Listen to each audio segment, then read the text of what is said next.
हाम्रो नेपाल देशका जति पनि युवाहरू छन् विदेशमा छन् र परदेशमा छन्। हाम्रो नेपाल खाली छ यतिखेर र यहाँ भएको विकासमा काम गर्नेवाला कुनै मान्छेहरू छैन।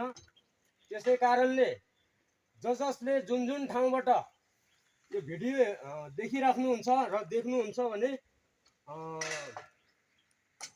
मिस्त्रीको यहाँ खाँचो परिरहेको छ र यो ठाउँमा सम्पर्क गरेर आउन सक्नुहुन्छ।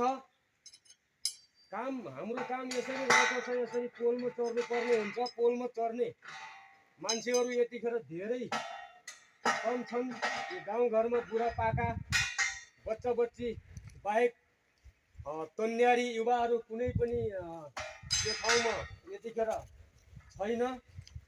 त्यसै कारणले बाध्यता हामीलाई परिरहेको छ।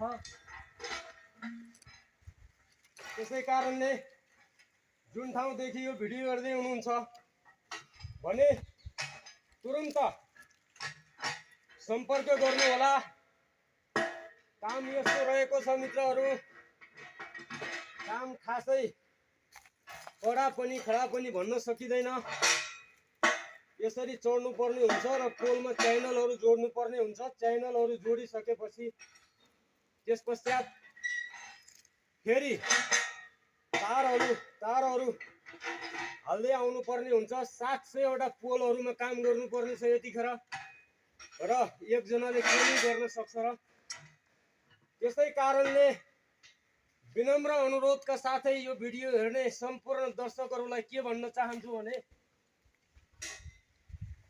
सम्पर्क गर्नु होला। तपाईको आफन्त, गाउँ छिमेक, टोल जुनै पनि मान्छे बिजुलीको लाइन जोड्नेदेखि लगेर ट्रान्सफार्मरसम्म जोड्ने जानकारी भएको मान्छे हामीलाई सम्पर्क गराइदिनु होला भन्ने पूर्ण आशाका साथ यो भिडियो आजलाई